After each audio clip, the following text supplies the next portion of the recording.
Hi friends, இன்றைக்கி நம்ம என்ன பார்க்க போகிறோம்னா சூப்பரான தக்காளி சாதம் தாங்க பார்க்க போகிறோம். வாங்க எப்படி செய்கிறதுன்னு பார்க்கலாம். இப்போ ஒரு 4 ஸ்பூன் அளவு கடலெண்ணெய் ஊற்றிருக்கோம். எண்ணெய் சூடானதுக்கப்புறம் பெரிய வெங்காயம் 3 கட் பண்ணி வச்சுருக்கோம், அதை சேர்த்துக்கலாம்.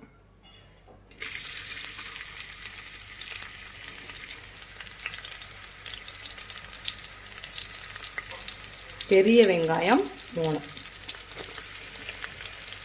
நல்லா வெங்காயத்தை நல்லா வதக்கிக்கலாம்.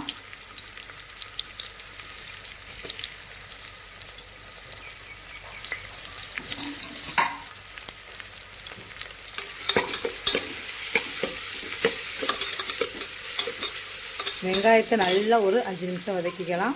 5 பழமான தக்காளி வச்சுருக்கோங்க. 5 பெரிய பெரிய தக்காளியாக பழமான வைக்கும். ஸ்லைஸாக தான் நறுக்கினேன், ஆனால் என் பையன் அரைச்சிட்டு சேருவான்னு சொல்கிறேன். தக்காளியாக வந்துகிட்டே இருக்குமா, அதனால் இப்போ தக்காளியை நம்ம அரைக்க போகிறோம்.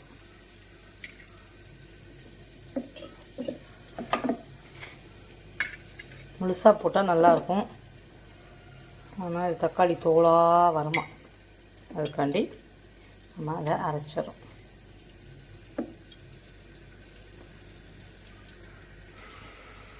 இஞ்சி பூண்டு பேஸ்ட்டு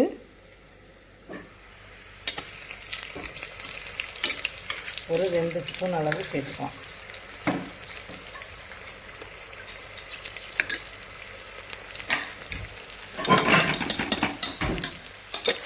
நல்லா வதக்கிடலாம்.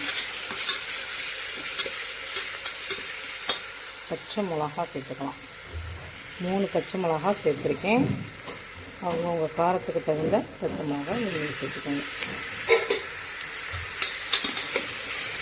இஞ்சி பூண்டு சேர்த்தவுடனே நமக்கு அடி பிடிக்காமல் இருக்கிறதுக்கு உப்பு சேர்த்துக்கலாம்.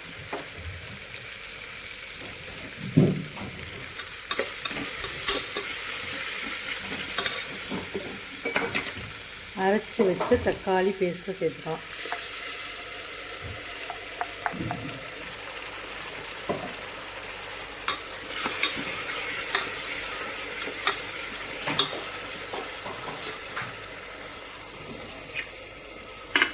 புதினா கொத்தமல்லி 2 வச்சுருக்கோம், அதை சேர்த்துக்கலாம்.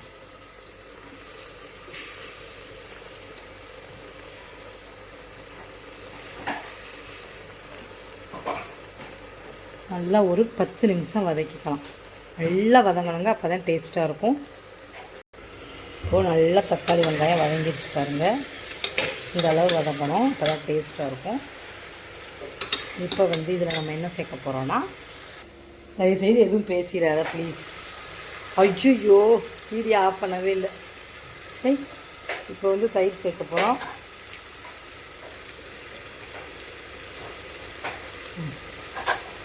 தயிர் சேர்த்தாச்சு.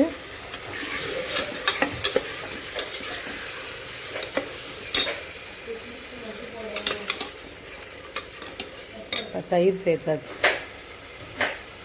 மிளகாய் தூள் சேர்த்துக்கலாம். காரத்துக்கு தகுந்த மிளகாய் தூள் நல்லா வதக்கிக்கலாம்.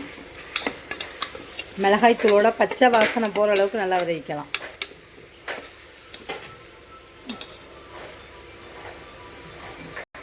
இப்போது நம்ம சீக்ரெட்டாக அரைச்ச மசாலா பொடி, பிரியாணி மசாலா பொடி ஒரு 2 ஸ்பூன் சேர்த்துக்கலாம்.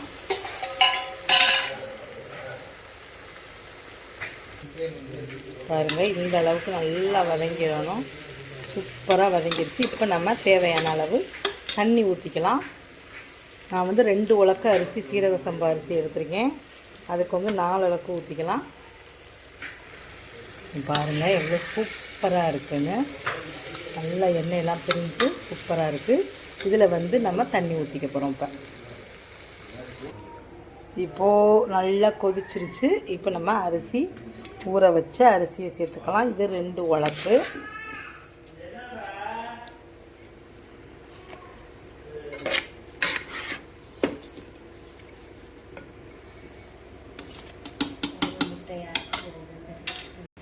இப்போது அரிசி போட்டாச்சுங்க.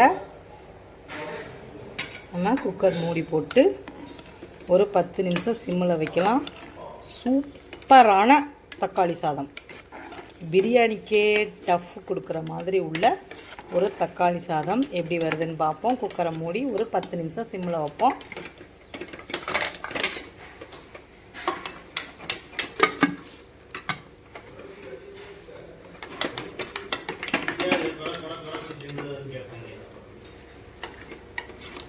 இப்போ மூடி சிம்மில் வச்சாச்சு. ஒரு 10 நிமிஷம் ஆகட்டுங்க. சூப்பரான தக்காளி சாதம் ரெடி ஆயிரும். இந்த பக்கம் வந்து முட்டை மசாலா பண்ண போகிறோங்க. முட்டை கிரேவி பண்ண போகிறேன்.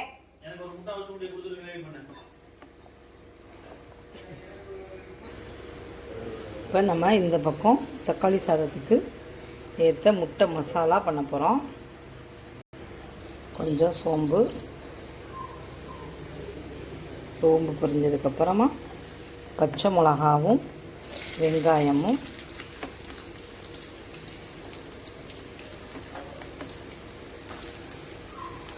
நல்லா வெங்காயத்தை வதக்கிக்கோங்க.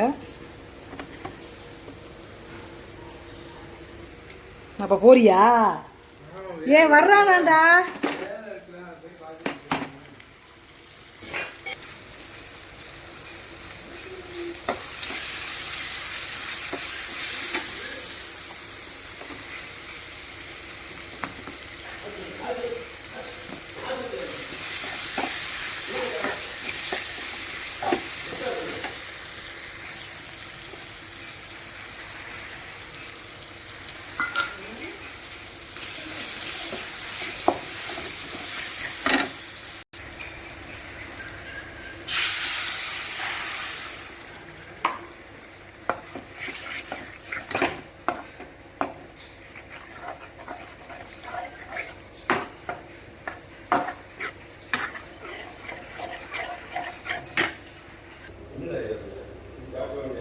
லாஸ்ட்டாக ஒரு 2 ஸ்பூன் நெய் விட்டுருவோம்.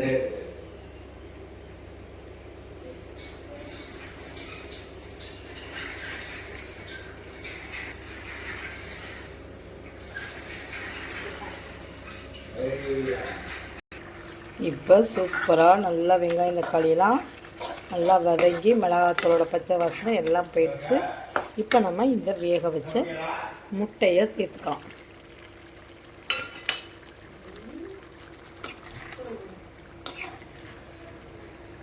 சூப்பரான முட்டை கிரேவியும் ரெடி ஆயிடுச்சு. சூப்பரான தக்காளி சாதமும் ரெடி ஆயிடுச்சு. பாருங்க எவ்வளோ சூப்பராக இருக்கு.